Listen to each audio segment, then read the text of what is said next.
ta iki? Wis walah bocah semono kok nglairke. Semono ning umure tuwa kuwi. Oh. Ha ta. Mulane awake ra urung pati bali to. Ane endi ora bali? Awake iki rung pati bali kaya wingi eneh ngono lho. Kok nek ndi ora bali dengkulmu mlocot. Awak karo dolan ndase dolan ngono piye? Ya ora. Mlembung wetenge iki sesar ki le kimpes angel.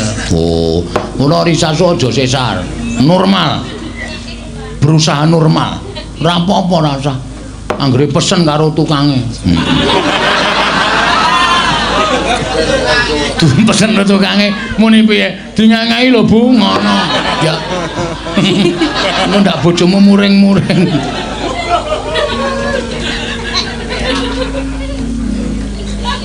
Napane Pak sing dingenge? Tak takon. Kowe iki iya.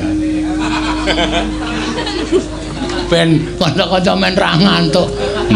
Lah dadi bahas dhewe-dhewe. Kae wis gayeng kok sing ngethuk wis bahas karo sing ngenong. Nanti direwangi do tembak-tembakan perang adep-adepan. Mula jenenge kentreng. Wow. Mergo biyen dienggo tempat perang antaraning pejuang karo Londo. Weh. Do perang ora nganggo bedil, nganggo pedang. Saka kaduan suarane kentreng. Terus jenenge Desa Kentreng. Weh. Ceritane ngono kuwi to, ceritane ngono kuwi. Iki mau selama kowe do nyanyi aku ngarang lho iki. Ayo golek-golek ora apa-apa, cekekel. Terus dilala kok kalah perang pedang ki Londone nggawa bedil, perjuangan ditembaki duwe. Melayu ngalor kabeh. Nang kono nyabrang kali kok akeh bawange. Ha iya. Terus jenenge Kali Bawang. Ha iya. Sekolah ditembaki duwe melayu ngidul terus anu reng. Heeh, Petruk ra ono. Ha kleru kok. Melayu ngidul nang kono ketemu prajurit saka Batak. Oh, jenenge Nainggolan. Suruh jaman jenenge Desa Nanggulan. Oh iya ya. Wah, kowe kaya iso nyeritake pancen ya kuwi sejarahe ora tenan. Kowe terus tembake ngidul meneh. Duwe. Ana bedil sing ora muni. Oh. Karo wong Jawa jenenge pusaka jenenge Sentuluk. Terus jenenge Desa Sentuluk Kulon Progo. Ana kono kok ana Sentuluk ngetan ki ana wong wedok lemu banget. Galake ra jamak-jamak kaya macan gembong. Wah. Jenenge Desa Gembongan. Oh iya. Ayo sejarahe dhewe-dhewe kaya tembaki meneh karo Londo. Duwe. Melayu ngetan meneh. Nang kono nang prapatan kuwi ketemu karo wong wedok. Wo. Wong wedok kuwi diampirke pejuang kuwi. Nganu ndelok teng omahku lho mawon. Ning wedok iki melayu, asih pejuange ndelok Sidorayu dadi sedayu. Wo. Mila kok. Kok iso apik tenan kok iso cocok. Kok kandhane ngayal kok kowe. Tembake nek Londo-londo ngetan meneh. Weh, ngono to. Oh iki sejarahe ana ya kok ngono sejarahe iso ngetan meneh. Terus nang kono kuwi oke gamping jenenge gamping. Ngetan meneh. Kok cepet banget ora ana peristiwane kok. Ayo. Ngetan meneh. Heeh, tekan ngetan meneh, ngetan terus ya to. Ketemu prajurit saka ngendi jenenge kraton jenenge prajurit Wirabraja. Perang nang perapatan kuwi jenenge Wirabrajan. Weh. Tembake saka wetan bali ngulon. Wah, pejuange do ngelak. Heeh. Terus nang kono kuwi ana bakul wedang jenenge Pak Kadi. Oh. Takoni karo Pak pejuange Pak Kadi iki pira? Pak Kadi iki pira? Terus jenenge kampung Kadi pira? Oh. Eneng tenan. Wah, eneng tenan kuwi. Tembake Londo pejuang kari 40. Nang ngono do mlumut jenenge 40-an. Tembake saka kidul. Waduh. Ngalor, heeh. Ngalor nang kono do ndelik nang sarean kekunci saka jero. Terus jenenge kuncen. Weh. Ngalor meneh ketemu prajurit saka Surabaya. Weh, do leren bengi-bengi kok. Heeh, terus do pijet-pijetan. Prajurit Surabaya kuwi dipijeti karo prajurit saka Yojo. Nggon anu kelek niki kericak ngono. Wong Jawa Timur nek ngundang cak to, kericak jenenge kericak. Weh. Lha kok werna-werna ya, kericak ngalor. Ngidul, Ding. Ngidul. Ngidul apa ngalor? Aku bisa tak teluke. Oh, ngidul. Heeh. Kidul kono kuwi ana wong bakul lemah murahe Raja Majapahit tur lemahe subur makmur jenenge Siti Mulya. Lor tugu kae. Heeh. Siti Mulya. Ngalor wong ngidul. Ngalor wae nek ngidul saru. Ngidul apa ngalor? Ngalor ngidul ming bakul kembang kok kono. Bakul kembang jenenge Sastra Wijayan wis ora usah takon. Bakul kembang kanjel. Wis kuwi anu perjuangan ndi kuwi iki meng karang aku kok Reng. Ora usah dadi ya membangane ora ngomongke perjuangan, sing penting perjuangan ki ayo padha di lestarekake. Bener ngendikane Bung Karno. Kita gampang melawan penjajah yang berwujud manusia dari Belanda. Tapi sekarang kita mungsuh dengan bangsa sendiri. Mula ngati-ati bener Elisa mau radikalisme kudu diberantas ke bumi Indonesia. Ora pantes mapan ning bumi Indonesia. Pancen bener. Mula kabeh iki ora kok dadi kewajibane aparat keamanan tok. Ning Pak RT, Pak Duko, Pak RW, Pak Lurah kudu teliti nek ana ketoke kira-kira wong asing sing arep menetap nang kono diteliti tenan. Iki arep gawe rusak apa arep gawe tentrem? Ah iya. Pahame piye? Pahame. Ah aja watone iso nampa tok, ning kudu diteliti. Nek ora kaya ngono kuwi radikalisme ora iso ilang saka bumi Indonesia. Mang iya apik tenan. Kowe iki iya iki turu ora ning ora. Engko nek ketoke matane mloro, matamu iki kere matamu ya ora. Karo kakane duneke mata-matane ora. Ya nembang ya Kang ya karo sinambi omong-omongan. Heeh. Ya, tetembangan sing kepenak. Ayo, Mbak Tiwi. Ya. Kon nembang. Heeh. Jumeneng iki penontone jo kae. Ha iya. Sing tekan lho kae tekan dhuwur. Oh, wit tak kira nek wong delok. Wit kok didelok ora. Ayo, nggo ngilangi adem awake diobahke iki. Engko anggere bar gara-gara adem banget lho iki. Do mlumpuk rene apa piye sindane? Men ngapa kaya? Men rada-rada adem. Uyu-uyuan kok ora aku ora nyabetke wayang ora apa-apa wis. Tak suluk tok. Hau cengkulmu melacot ya ora. Ayo, diaturke Mbak Tiwi apa? Napa, Pak? Manut saisamu ya ora kadung tresno terus. Kadung sengit ya ora apa-apa. Rokoke Pak Wanda marai watuk lho, Pak.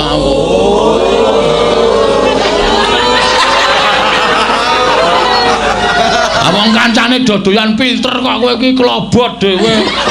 Nganggo menyan. Mulane ket mau kok sriwar kaya ana lembut.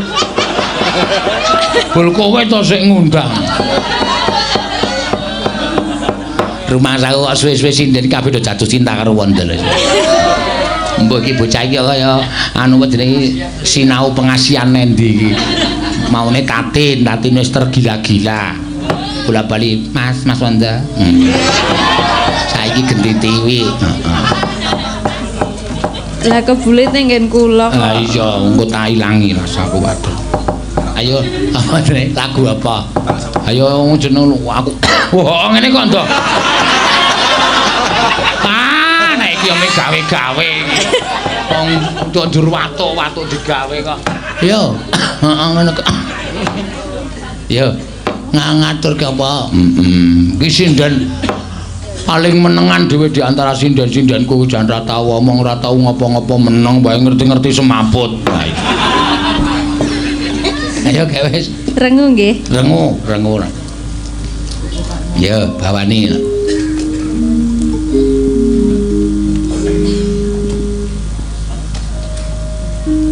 Piye iki mati kabeh apa ya kok? Neng nggon niku Abang Bungki. Abang Bungki. Waduh, dilokke Abang Bungki terus udute ngene lho.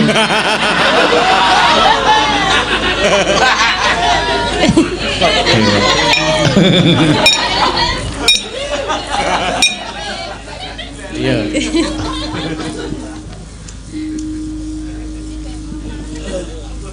memanise merati pripun Pak? Memanise apa memanuke? Memanise. Memanise kok orang kok tak antil lho Reng. Bisiki-bisiki ora. Udutmu iki lho. Iya.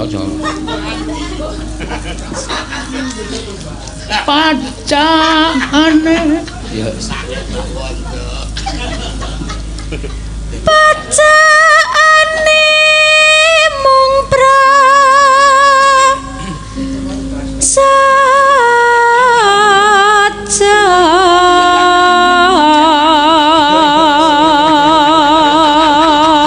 gayane kata-katane aku kena imbas. Imbasi apa? Imbas ki bapakne bapakku. Akeh simbah.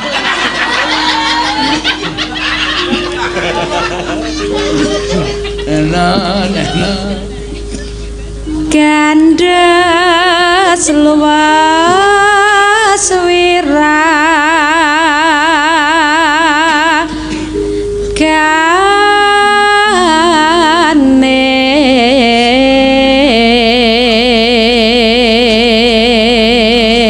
ning sesuk tetep dicoba lho iki fragmen Tatin Trowanda iki kudu dicoba mesti ketok mesra kae. Kira-kira antaraning sapa karo sapa? Ya Den Mas Subrata karo Cempluk. Waduh. Cempluk karo Cemplon. Neno Rina wengi mung tapan.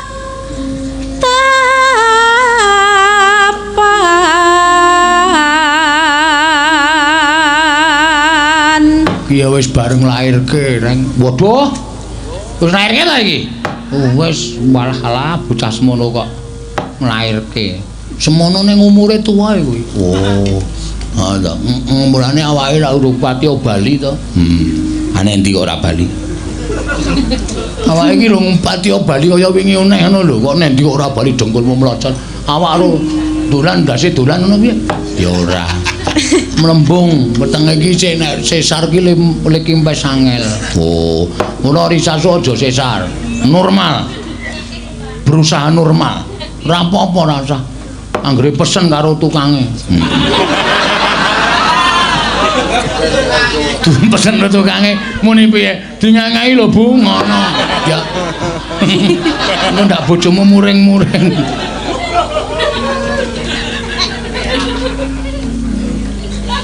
Napane Pak sing dingenge? Tak takon. Kowe iki iya. Ben kanca-kanca men ra ngantuk. Lah do dibahas dhewe-dhewe. Kae wis gayeng kok sing ngethuk wis bahas karo sing ngenong. Ya. Montang manting tanjena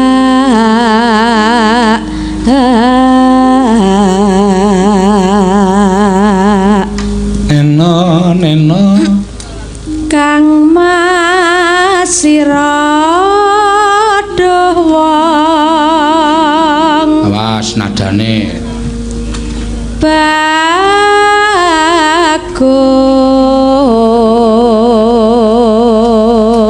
Oke iki sindhet anggere muni rung di bojo, rung di bojo suarane apik, di bojo suarane apik, bareng meteng anak-anak suarane sok bleru lho. Ah iya, kuwi kesalahan apa? Lingeden terlalu seru. Dadi pita suarane kadang kala sok meleset. Oh, ana pita suara nggon gulune iki kamu. Iso meleset. Benengno wae manut sak metune. Ah iya. Sambil tengok-tengok ngene iki lho, Sa.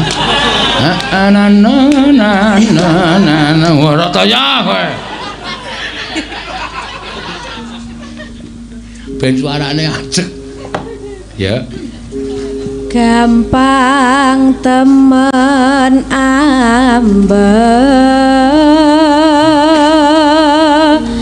beda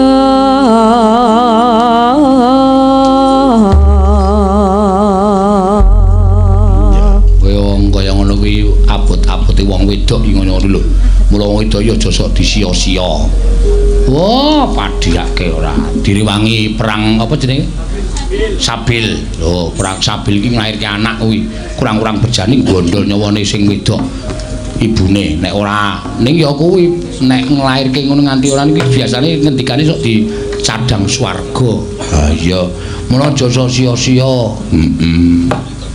Mesake wis sangang sasi mlaku edong. Gek ora digandeng sing lanang.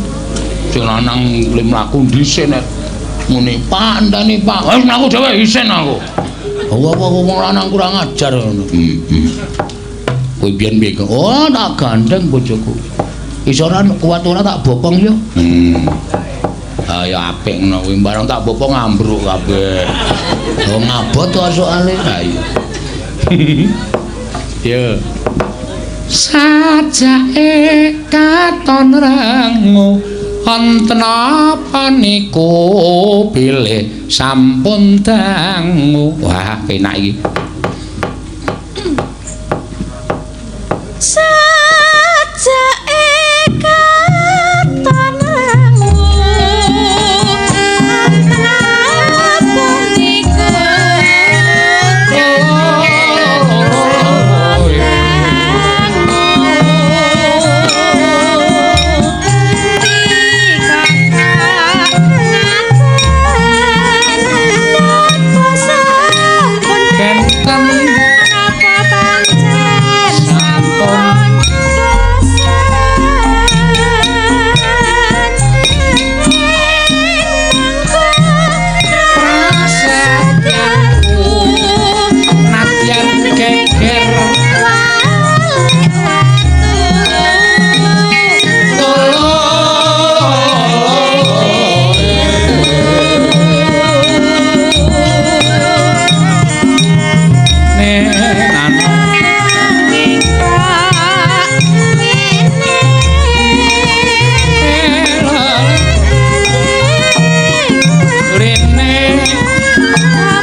bebasan saupama kaya ngenteni kumandanging sing langke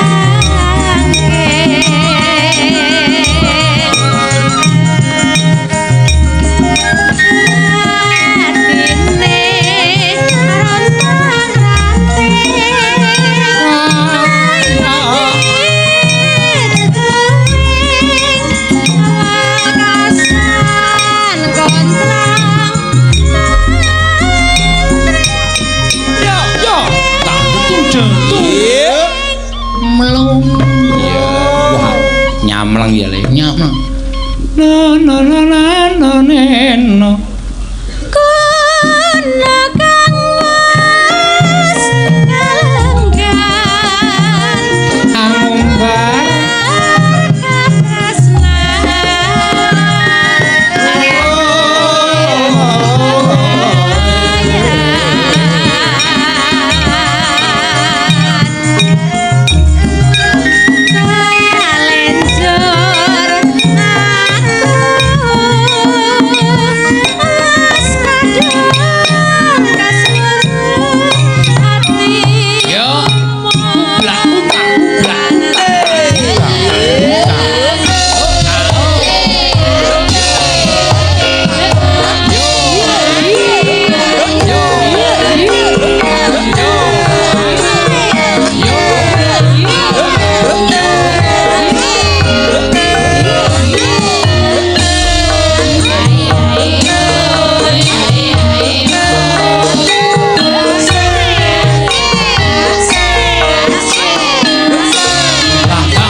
Bebasan saumpama kaya ngenteni Mambang silang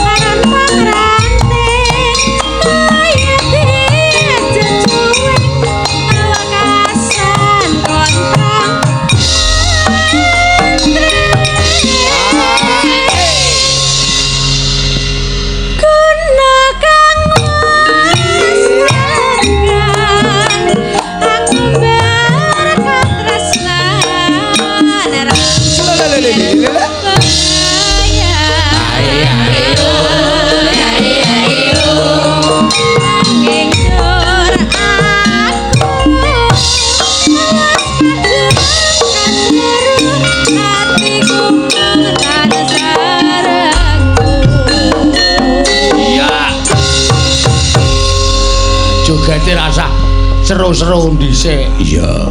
Sing jeneng operasi sesar ki ora dijahit lho, Reng. Dilem. Wah apa? Wah, saiki canggih, saiki ora nganggo diobras barang. Nganggo ming dilem. Oh, mula marine suwe. Kok kowe ngerti? Anakku sing terakhir kan sesar. Oh, ta.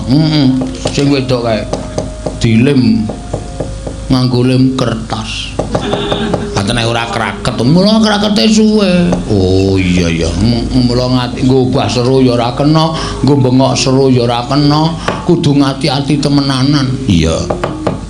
Yo, diteruske, Gong. Ayo Sa, Orisa, yo. Heeh, yo, jumeneng. Ding ding ding ding ding ding ding. Padake wong drum band ora. Kuwi wong meteng e wong drum band. Ayo,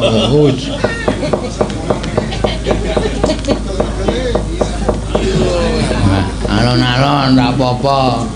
Ayo bocahe dijak prihatin. Iya. Nggih. Ikale nyawang jan grantes ora usah tok pikir. Engko malah nangis kowe ki ora. Sing wis ya wis ora. Sok dingonoke menah. Iya, ora usah kuwatir ora. Ayo, Sa, nembang apa? Sing gayang, Pak. Ah iya, ning oleh joget rasa tenanangan. Kula ngeten iki kok meneng. Ya wis ngono wae. Nek turu ra mengkurep. Ndak dubengke bojomu engko. Ayo. Ayo lu wong meteng kok turu kon mengkurep. Ah, bojoku nek turu mengkurep ae. Oh. Ayo mlumano emok mengkurep wae men le pola tonjo. Iya, ya wis ben. Mula saiki dalan aku sing cilik lak ngeyel banget tau. Jaluk ditwe ngarani anakku umur 1 SD we. Kae 50 ngono ya. Kok biru, Pak? Apa karemu? Abang. Ora entuk terus nggogohi tas dhewe. Edian ya. Turun sapa ya? Ayo turun kowe. Kowe mbiyen yo sok nyolongi dite bapakmu kok. Konangan ya semok. Ayo. Lali janjine ya, Pak. Lali janjine dibawani apa? Sing gayeng. Itoke wedok sak kuwi sa. Mboten sida lanang. Lho, am njalukmu apa e? Lah wingi jenengan lanang jarene. Lah wingi lek mbek modar umur 4 sasi. 4 sasi iki rung iso pasti isi molak-malik. Niki wedok berarti. Wedok ketoke ketok menjuluk munggah ki wedok. Nah iya. Wedok lanang disyukuri paringane sing gawe urip. Nggih. Anane anak kuwi saka tembung ana, sing iso marahi ana ki sing gawe urip. Anak ki kowe sing nampa anake ki kowe. Kowe sing ngupakara kuwi titipane sing gawe urip. Rejeki tumrap kowe. Lah iya. Sing jeneng ora ndek anake direwangi mrono mrene pengen ndek anak. Ndi sing golek banyu, ndi sing golek kambil, ndi sing golek syarat werna-werna. Iya, disyukuri rasa kuwatir. Nggih. Wis rasa digagas kawis rasa menawa tenang atimu sos.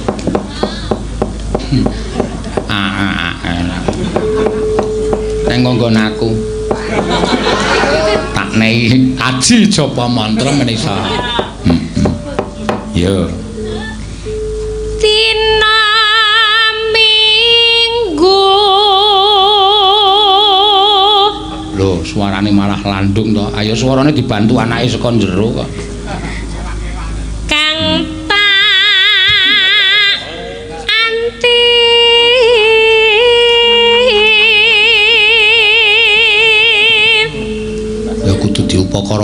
ngombe susu anu apa jenenge perkembangan tubuh. Ha iya. Susu napa, Pak? Ayo susu ibu hamil, Oh, susu hamil. susu sapi. Ya susu sapi ki apik ora. Ana ibu hamil ana. Men bocahe sehat.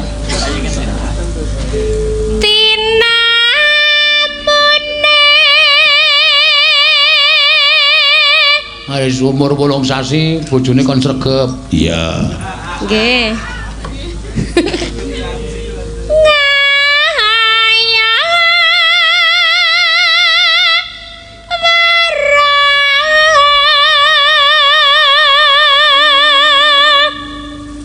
Mong lali janjine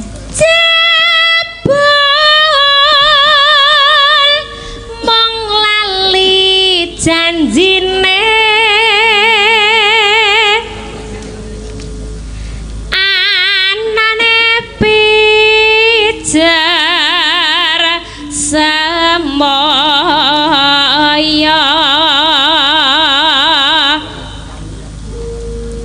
pinter golek alasan ya pinter golek alasan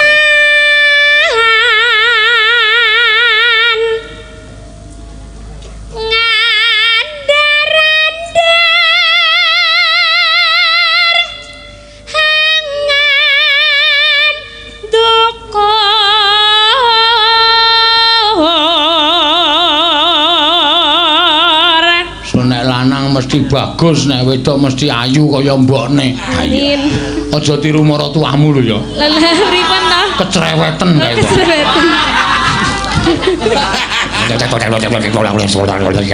Mamini. Sumini ki omong kok tanpa jeda babar blas. Ha iya wis ben. Aku wis ora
golek duit. Ha iya.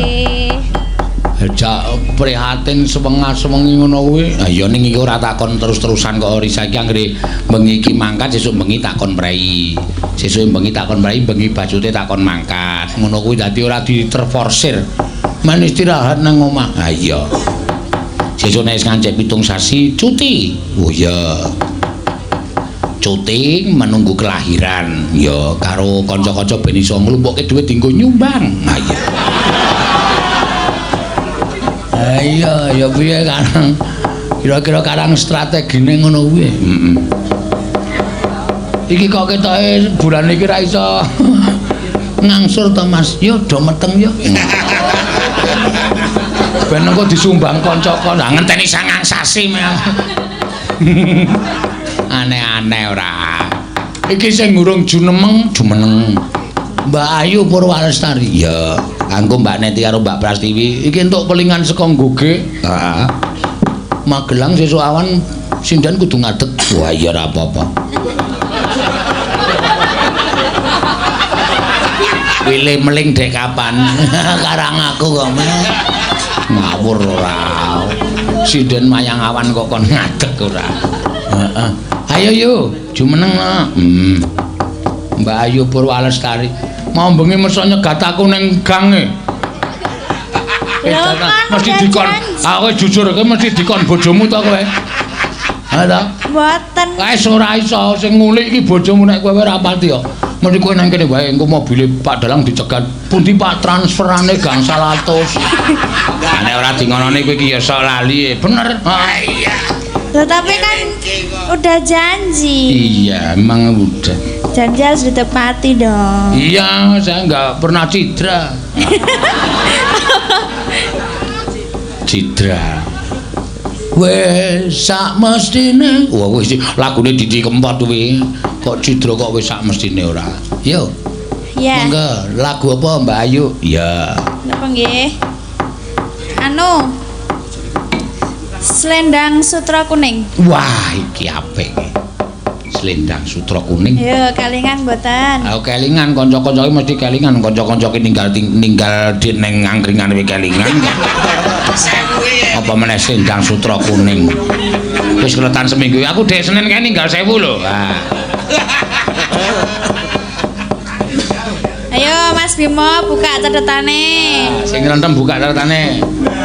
Wah, buaran. Ayo. Selendang Sutra Kuning. Iki rada arang dunia iki lho iki mulo kudu ngati-ati. Iya. Kadang tasma utuh. Kuwi selendang biru. Oh iya nih. Selendang Sutra Kuning. Mangga. Nggih.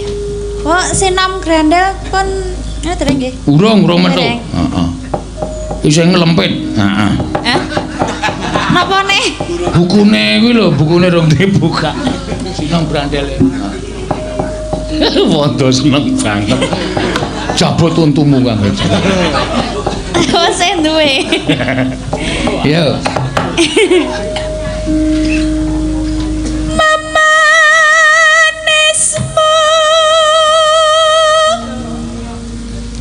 angu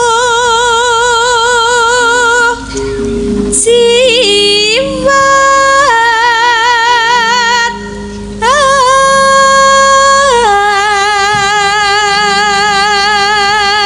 Rada klasik iki rek. Ah iya. Agawe ruciting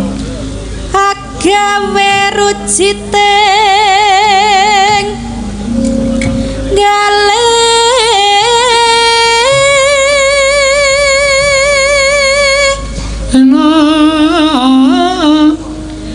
lara apa kang si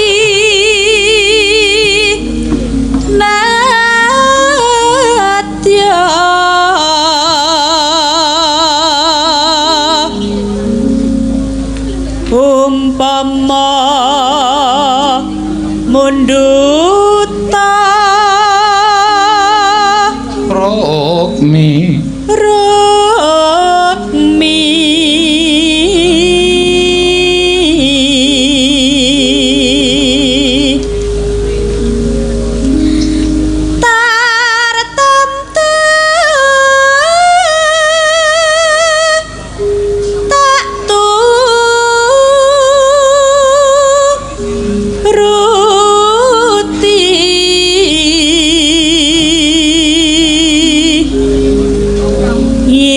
ibarat wong numpak prau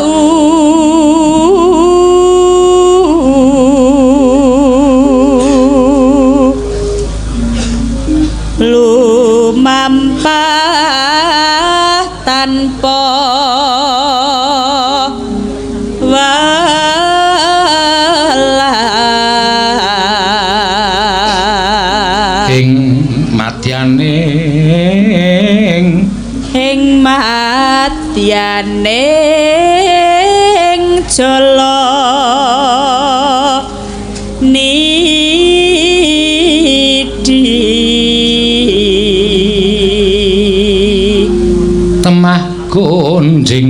temah gunjing anggen jong ning pagulingan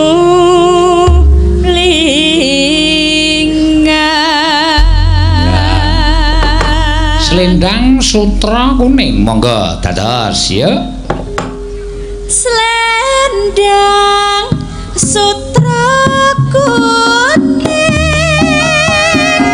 tanda mata diwenehake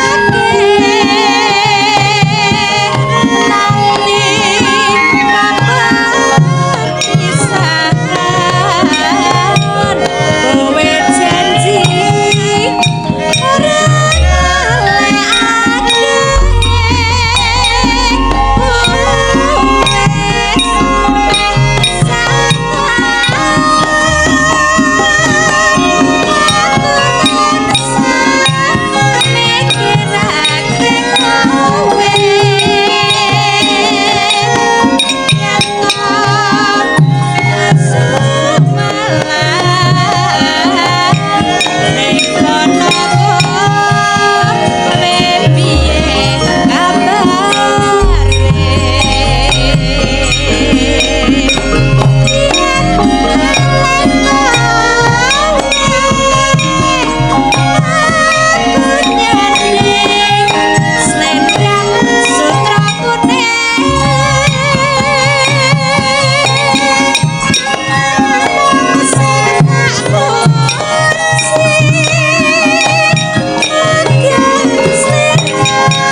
iki mau jane didadekke Pak Bambang wis kondur ayo.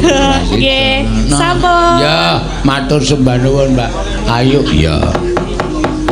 Ya sekangsin apa jenenge apa? Awas suara kangsane ngono kuwi. Mesti mandeg dalan. Ya. Ayo nang ya suwanane bapak kae Ndara Kresna karo Ndara Janaka wis rawuh areng rembug apa iki kok nganti Petro barang dadi korban. Ha iya. Kudu ditanjihke mergone nganti ora tanjihke dhewe kelangan sedulur. Ha iya. Petro maskote. Ha iya. Janeng yaning nalaka kanthi langit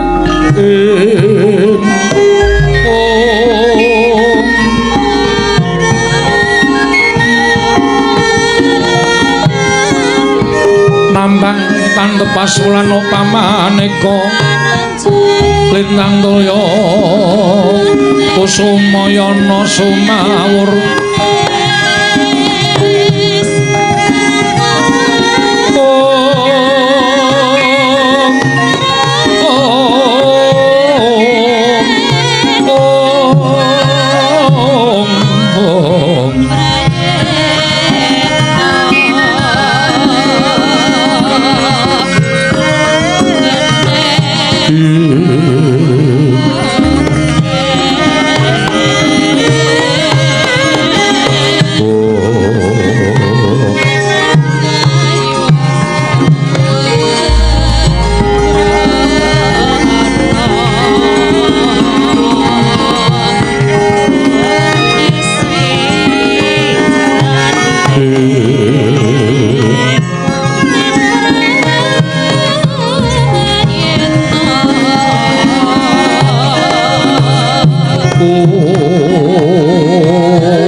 Den prayitna semuriris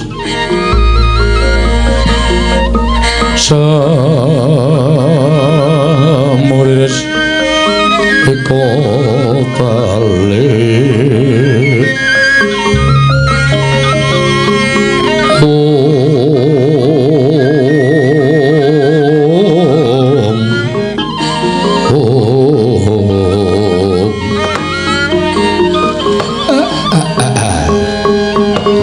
Kresna Ndara Janaka. Iya, Kakang Semar kuwi ngemrapta ning Karang Kadempel. Enten apa, Den? Kok sampean rawuh enten Karang Kadempel?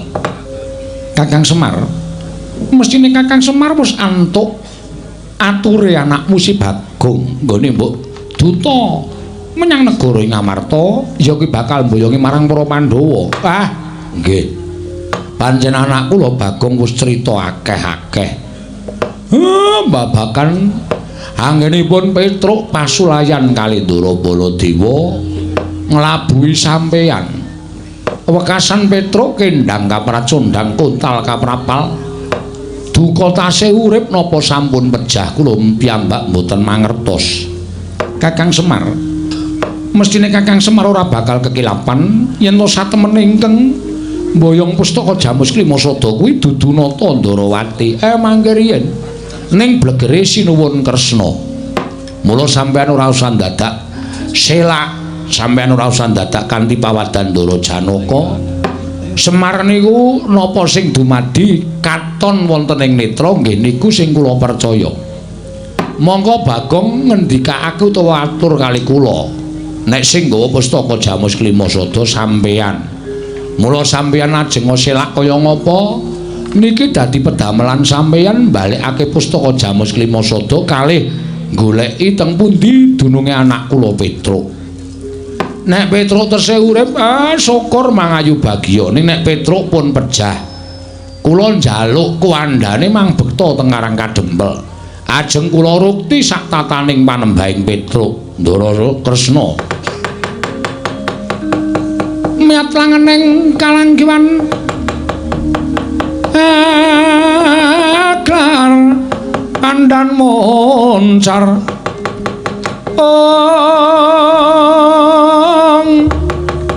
tinon ler kakonang sumsara tetan padhang kasur lan pacaring purnameng gekono dasare mangsa katiga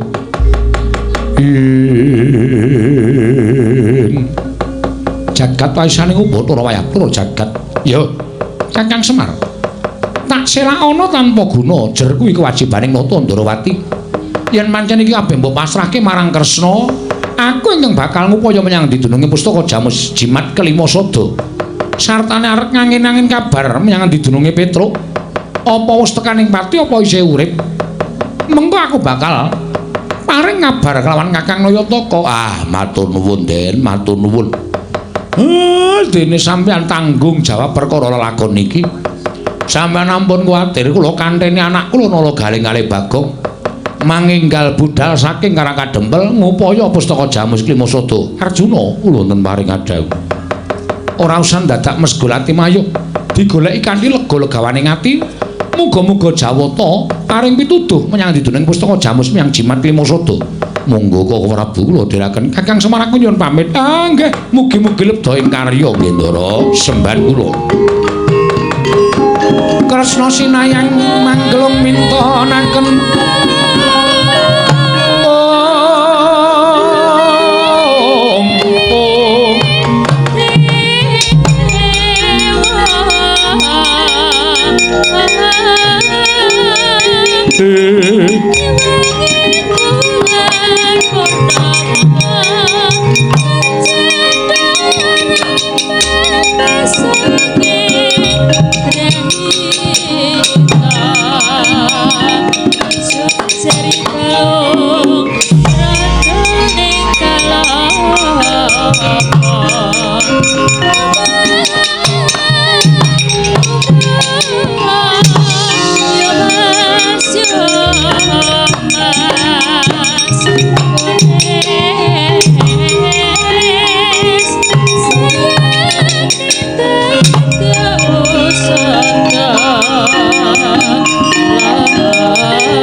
gegek sak duli tomel.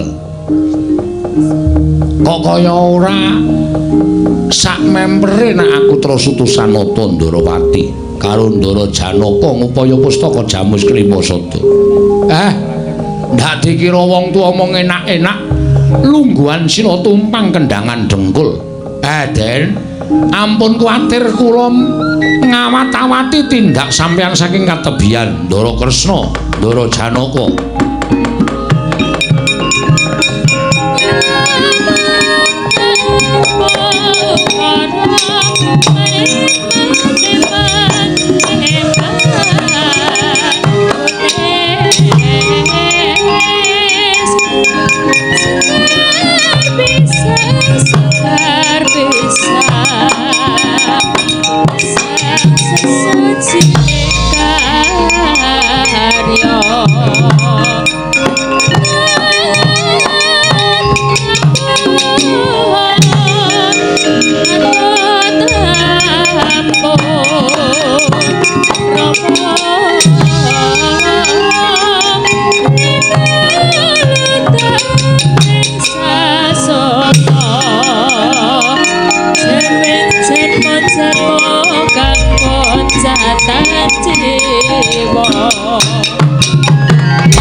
Pandhawa tata gati Wisraya Indriyaksa Sara Maruta Pawana Bana Margana Samirana lan Waryayang Pate wonten dawuh sinuwun wiwit budhal saka negara ing awu-awu langit Ratu Gustimu aku Prabu Dewaningrat ing pangajap sumusul kalawan bapa Penemban Dewa Kahana ing nalika semana ninggal praja ing awu-awu langit sago bakal nglulusake panjang kaku nggonku dadi ratu ning negara Ngamarta.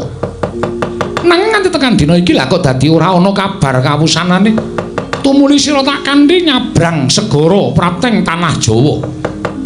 Lah banjur bakal menyang nggone awake dhewe ngupaya menyang dununging bapa Penemban Dewa Kahana ingkang sago gawe ringking para Pandhawa.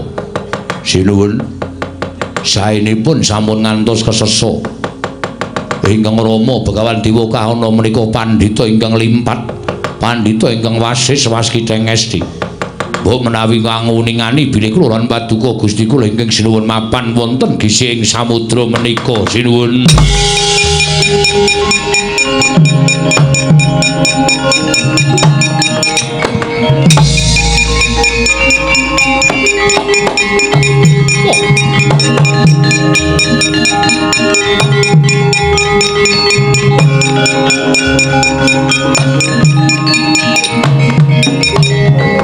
Pandhita kang kinarya wangsit pindha kumbang hangajaping madu angiseping madu sarining tawang bapa Penemban Dewa Kahana mboten saged dipun raosi dene nembe kemawon kula raosi kalian Patih Dewa Yaksa paduka sampun wartedhak merpeki papan panggenanipun ingkang putra pun Dewaningrat anak Prabu eneng apa lah kok nganti keraya-raya nyabrang segara apa iki sira anak Prabu ngupaya pun bapa inggih Penemban krana sareng kula ampah-ampah parandene sak mangke mboten saged anduwa dhateng pepinginaning raos ing tan bangkit pinambeng anggen kula kepengin dados narendra wonten negari Ngamarta sak mangke kula badhe nyuwun priksa Penemban panjenengan sampun sagah ngupaya keringkianipun para Pandhawa sak mangke kula nyuwun priksa lajeng keringkianipun Pandhawa menika mapan wonten pundi mara gage midhangetna ya nggir iki pusaka wujud layang druwang putih mulus putih iki ingkang winastan pustaka Jamus Myang Jimat Klima Sada nggonku ngimpi-impi kepengin rebut pustaka iki nganti wis sawetara suwe mapan ana ing Praja Ngamarta. Tumuli aku entuk srana Membanata Ndarawati ingkang tuhu kuwi dadi pengayomaning para Pandhawa. Wekasan Pandhawa ora padha cubriya kelawan aku. Pustaka Jamus Klimasada diparingake marang aku lan saiki wis ndak asta ning astaning Begawan Dewa Kahana kulup Dewaning Rat wonten dawuh. Ngerti ya Nggir. Pustaka Jamus Klimasada kuwi panguripaning para Pandhawa. Yen Pandhawa koncatan Pustaka Jamus Klimasada kuwi upama kowe bakal mateni Pandhawa 5 angel mijet wae ngranti suwe banyu sinaring. Pandhawa ora bakal bisa nglawat Dewaning Rat. Waduh, ngaturaken panuwun ingkang tanpa pepindhan Mbah.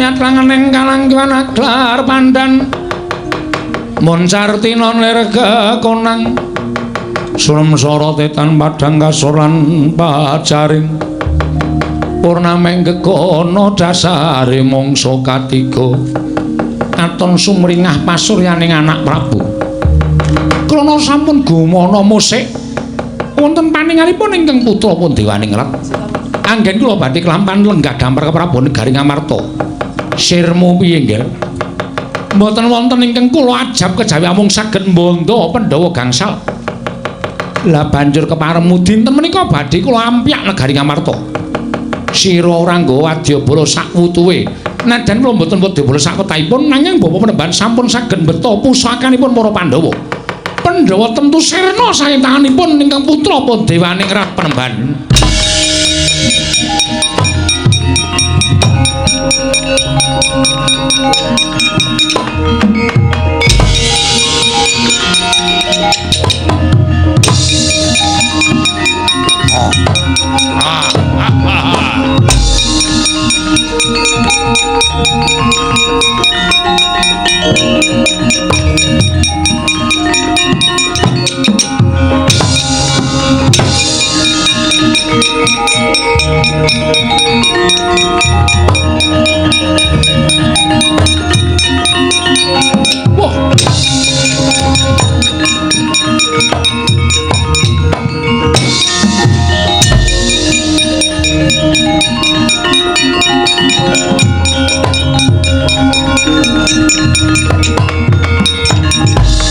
Watmara Sang Arjuna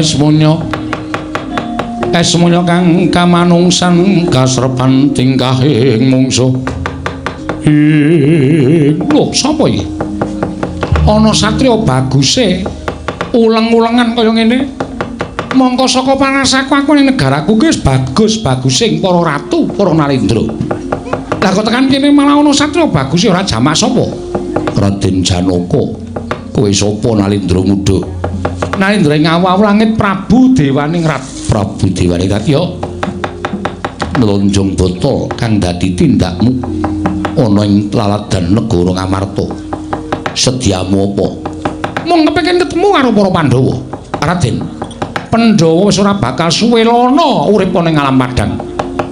Pandhawa bakal tekaning pati sabab Penemban Dewa Kahana wong tuaku bapa guruku wis kelakon ndusta pustaka Jamus Miang Jimat Klimasada.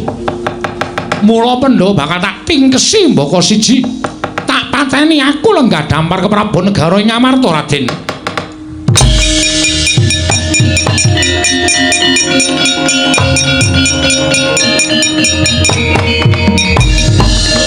Terus maning jajalan wong kang kaya kowe Dewaning Rat. Ayo ndi kang aran Dewa Kahana ora mbalekke pustaka Jamus Klimasada tak tugel janggane. Lho. Lah kok dadi kowe sajake murina karo Dewaning Rat? Lek nomoripatmu gadena gobokmu. Satruing Madukara Raden Janaka aku panahing pangenenging Pandhawa Dewaning Rat. Walah dalah. Sing idane muni macan apa abamu? Malah babar pisan tak ibarate aku ngethok wit sing gedhe ora tak jujuk deleke ning tak piprili pang-pange. Kowe dhisik tak bondo mung kari dulur-dulurmu mara jajalan legane atiku.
kowe. Hup. Has. Wah.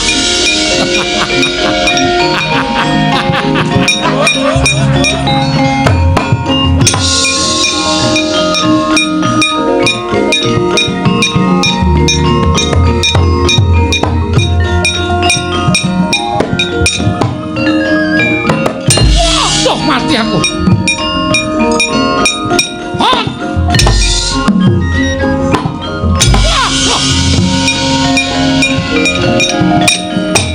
Wah, hot.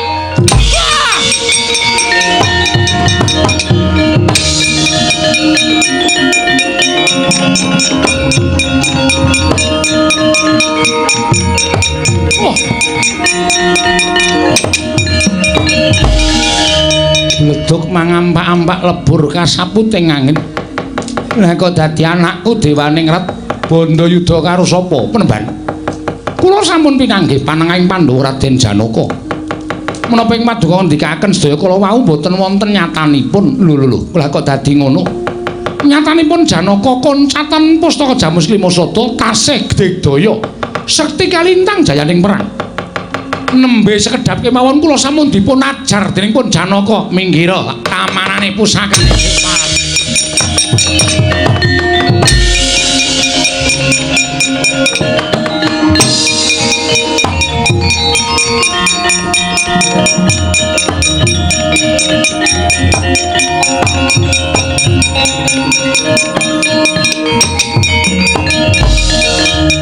Raden Janaka iki sapa?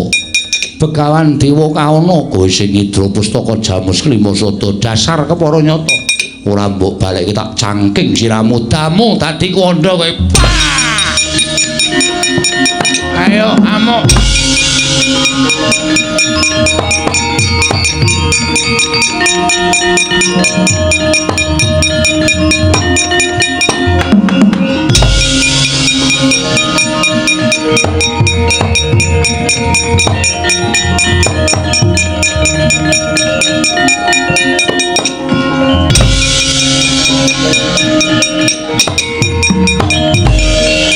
Arjuna wonten dawuh. Tiba saka Dirgantara Goko Prabu piye? Kula sampun manggihaken ingkang ngidra pustaka Jamus Klimasada. Lho, wis sampun sapa? Pandhita saking awu-awu langit peparab Begawan Dewa Kaana miwah atmajanipun Prabu Dewaningrat. Lah kok siat yo ora mbudidaya ngrebut. Kula dipun getak kontal kendang kamracondang. Dawah wonten ngajianipun paduka Kanjeng Koko Prabu menika Koko Prabu lah dalah ora pati nduga mono.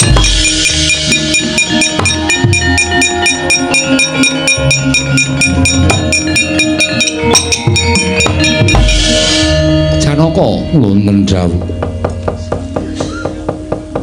Gong Bagong.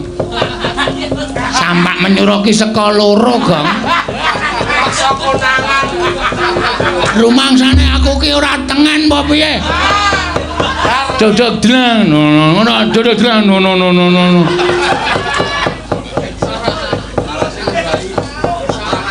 Merem ya merem. Ning nganggo tata krama. Merem kok nganggo tata krama ki cara ngendi? Konangan lho, konangan. Wis ayem e. Ora lemu ngerti ki saka kanca apa? Krungu dhewe. Cah tengene ning nong lho. Adhike ora. Arjuna wonten dawuh, golek jago monggo kula aturaken ora.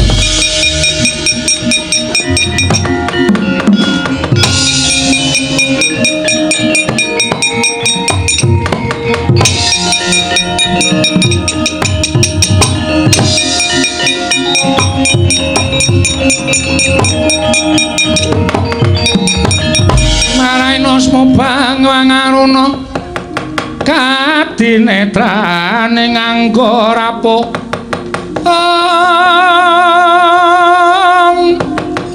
kini dungane engkong lir kanikara saketer babatoke ngayam wono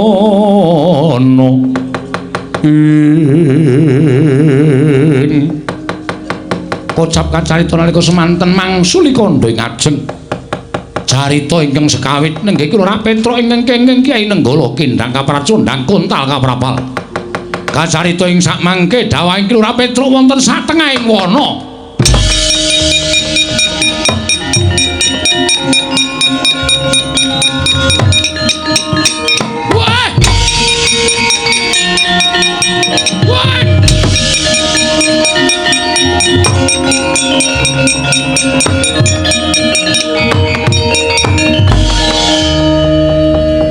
nek dipikir-pikir ya ora ketemu ngakal. Lek kena Nenggala wis jam 3:30 mau kok tiba 3:30. Saking suwene ya ngliwati pirang-pirang pulo. Ya ora apa-apa nang jeneng ya wah ya iki piye kok. Oh dadi ning alas kok ana wong dodol soto ya. Oh ambune kok breng-brengan tekan kene. Nah enak. Bilani bapak nganti malah ketuyung-tuyung uripku tekan tengah ngalas kene. Wah, Janmir. Gong kowe sida omong bojoku nek aku ora mulih 3 dina kon nyameti tekan 1000. Ah sing dislameti sing meger-meger e, Wer. Sing dislameti sapa, Gong? Kowe matur karo bapak nek aku ijek urip. Ning kowe ya ora ngerti nek aku ijek urip ya, Wer. Aku janji kaya ngene kanan kowe ki arep kepiye lor kidul wetan kulon ya ora weruh kiblat. Gek rungkute ra jamak-jamak kaya nek ning alas aku iso urip. Babet entuk apa tak blek tak pangan. Ning lera ngerti kiblat. Nek mungsuh kewan galak wae iso mlayu iso endo. Nek mungsuh demit terus dicucuk mbon-mbon aku. Wah, wis urip kok kaya ngene iki. Kowe nek ora nulungi aku bangeten, Pak. Kowe bangeten. Oh.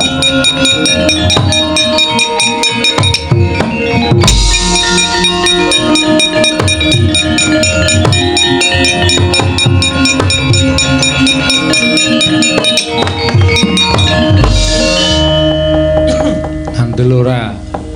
Basa lembut kira iso dirasani kok. Lagi tak rasani cucuk mbun-mbun aku. Krembya. Ora pangling mesti gendruwo iki. Petruk, lah ngandel lho. Setan ngerti jenenge wong kok. Kowe sapa? Wah, lah dalah. Wah, iya. Petruk, kowe ora tepung karo aku. Kok sajake tambuh karo awakku kowe. Lah wong tuntut ngerti kok sampean sinten, sampean tunggu wit pundi? Sing tunggu kertek pundi kula tak takon. Aku dudu demit, aku dudu bangsaning jin. Lah bangsane napa? Saiki aku bangsaning dewa, yen biyen pancen bangsaning jin. Bangsaning jin? Iya. Kowe tau urip karo aku pirang-pirang atus abad kepungkur Petruk nalika kowe durung dipek karo Semar. Kowe durung digawa karo Semar, kowe mbiyen urip karo aku, kowe mbiyen rupane bagus.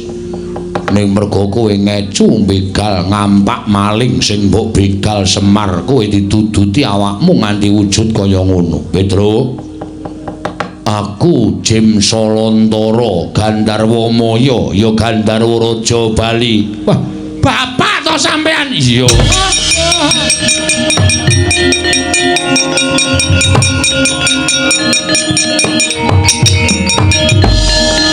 Wah, ya wis pirang-pirang abad ora ketemu ya mula ora aneh nek kula lali. Iya, Petruk. Nggih, wilujeng, Pak. Iya. Saniki ngasta teng pundi? Aku saiki dadi dewa Petruk. Wah, malah sampean mulya dadi dewa. Kula mang dawuhi melu Semar seprene malah kere terus kaya ngenten iki ra mundak-mundak. Iya, Petruk, ning pancen kodratmu pancen ngono. Nggih. Kok mrepeki kula? Kowe susah. Lah nggih kaya dipisah karo kulawarga. Ya aja susah. Kanthi cara mengkene kowe ingkang bakal bisa menehi pepadhang tumraping bendaramu Pandhawa. Lan kelakon penjangane Semar ya saka kowe. Napa nggih? Iya. Carane jero ngalas kaya ana sendang jenenge Sendang Malih Warna. nyemplunga sendang aja wujud petruk mengko kowe dadi sarana padhang kahanan negara ing Amarta ngetake jauh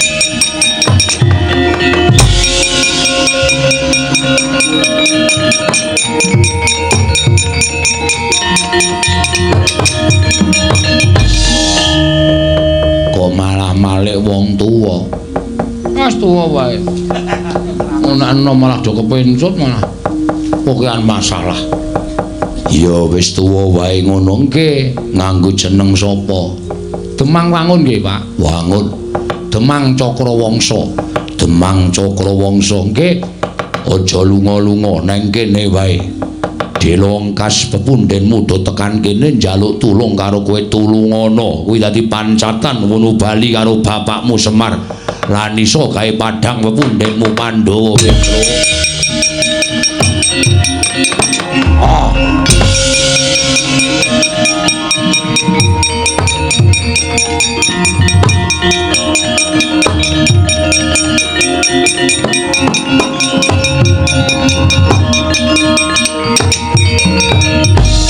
Tresna Senayeng Manglung mintonaken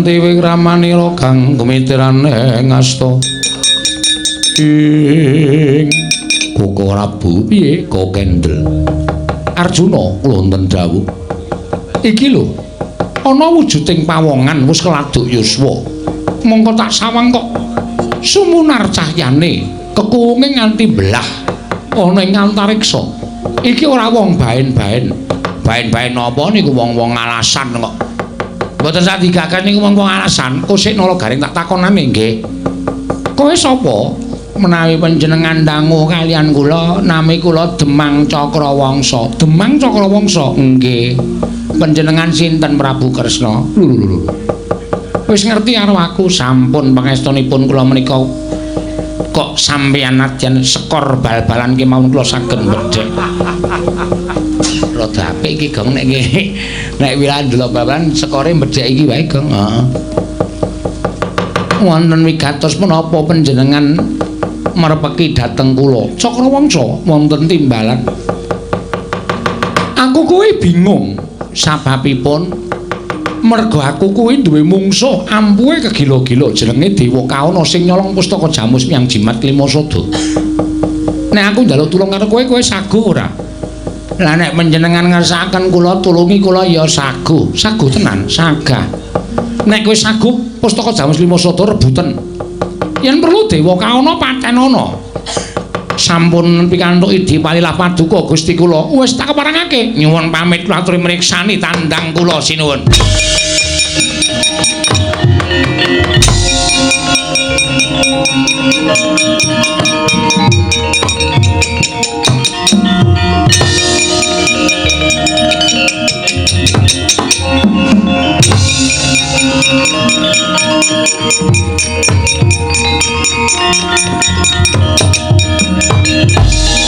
Dewa Kahana pinter njara langit ora menang karo aku lembut ngungkuli banyu ora luwih lembut tinimbang aku kowe nyidra pustaka Jamus Lima Sada sarana culika aku ngrebut ya salana culika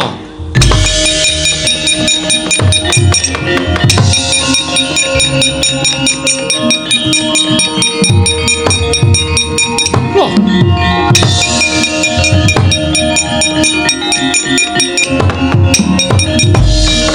anak Prabu kok lenggah neng kene Premban kula menika ngantos bingung Rama pendak-pendak kula majeng mangsa Pandhawa kawon kula mundur nyuwun pambiyantunipun bawa Premban majeng malih kawon malih mundur malih nyuwun biyantu kula menika ngantos namung wirawiri kaya ratu bodho lunga-lunga kula nuwun sewu nek pusaka kula betane pareng mboten nya tampanana gawanen nggih gawanen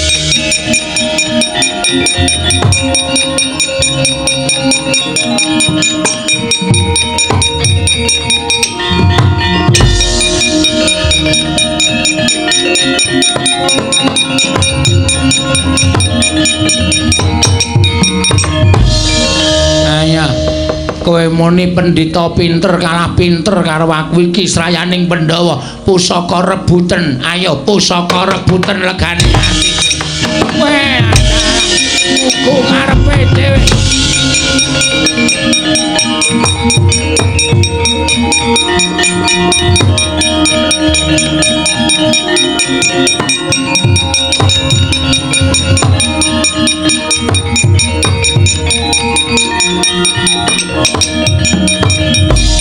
Tatkala narepa Kresna tandul sanyakra ning mring Sang Resi Jahnawi Suta. Sampun sinuwun. Lho, kok wis piye? Pusaka tak tampa, pendhitane dipateni sisan. Nulung iki aja ketanggungan. Aja mung separo-separo. Nulungi ya sak kabehe paten ana sisan. Nyuwun pamit tambahe pangestu.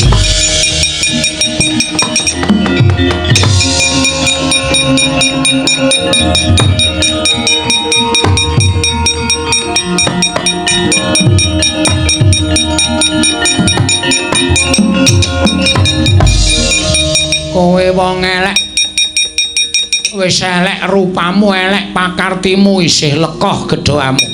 Kowe pendhita wani tumindak citra mboyong pustaka Jamus Klimasata. Kowe ayo balekne, kowe sing kudu sumingkir, ora kok balek tak ajar kowe sing tak ajar.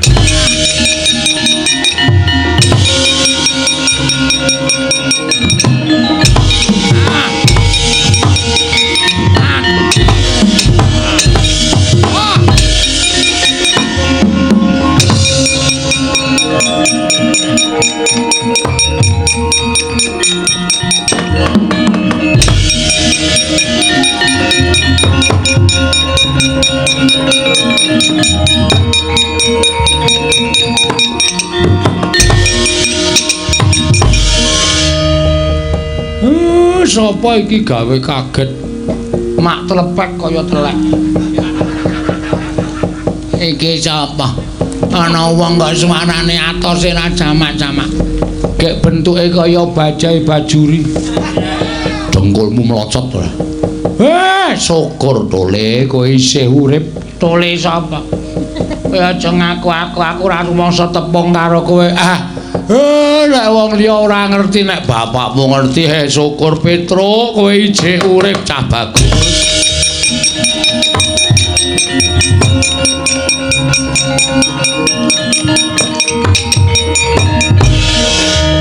Semar kok ya titis men.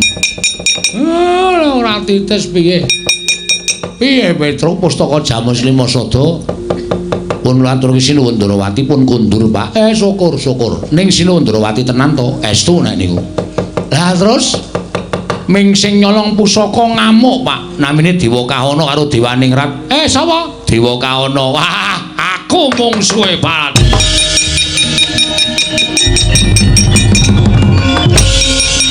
Wah, kaya kitiran.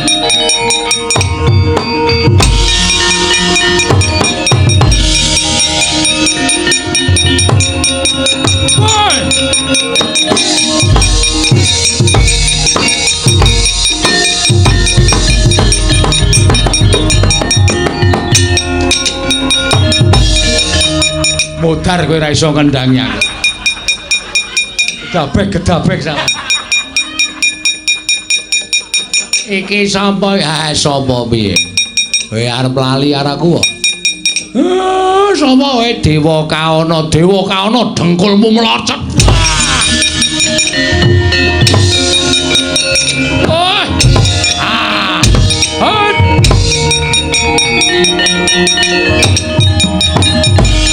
Gulung dening Kyai Semar. Sang Begawan Dewa Kahana datan saged obah. Nalika semanten oyana ya Baskara titi mangsane wis nekani. Ilang sipating Dewa Kahana nengge Pandya Betari Durga.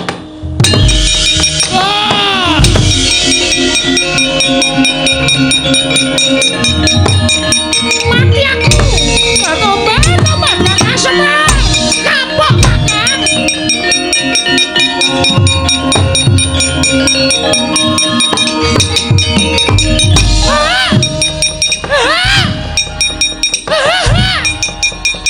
Nek ora tak enek iki tuman wae. Anggepe kaya isih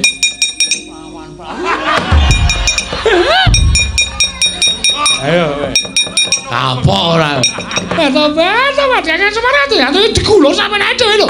Niki sandangan kula ucul kabeh ben. Ucul yo men. Pancen sing tak ajab kuwi. Ayo. Niki nek dunggake jare kula mratra. Yo men, mratra yo. Meneng wae kowe anggere meneng ra ngomong. Tobat. Ngawur banget iki yo nekat tenan lho. Ngandel ora. Wis yaene kaya isih kaya ngono.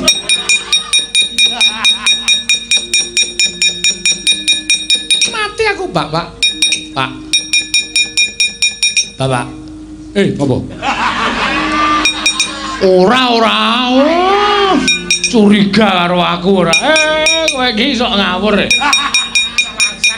Aku leno terus sok midegem ngono kae. Wegah. Wis wae mesake Bedari Durga. Ya ben. Kok.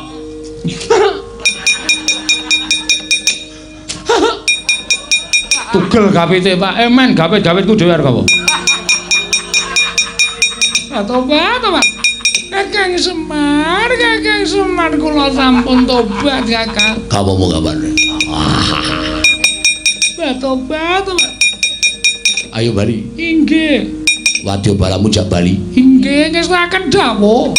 Baju barat tumindak elek ning desa Ngargosari kene mungsuhe Semar. Ngestaken dawuh. Ayo mulih. Inggih. Aduh.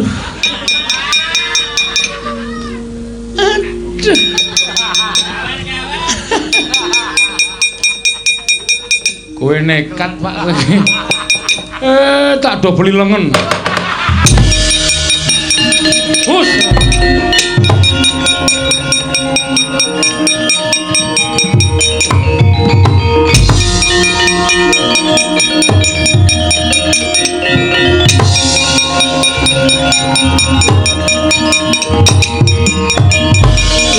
Kanjeng Ibu sampun wujud kados mekaten. Dewa Srani liya dina ya ngger cap bagus mbangane diamuk karo Kakang Semar kowe malah kewirangan balise Dewa Srani.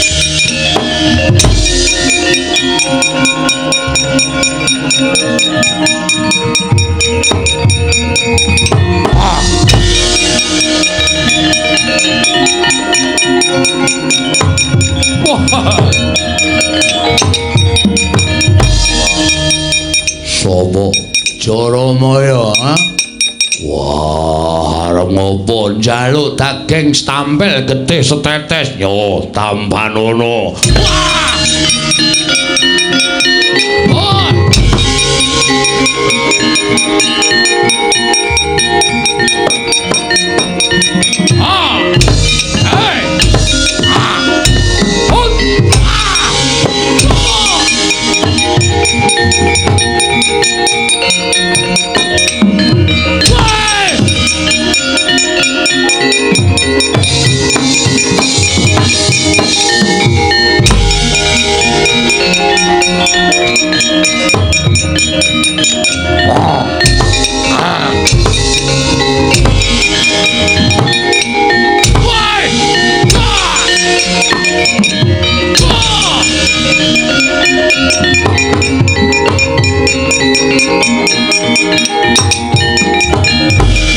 Karsa madangi jagat tuk mungu-mungu paneng sapucaking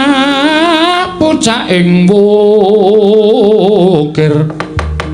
marebak bangsu mirat keneng soroting surya mega lan gunung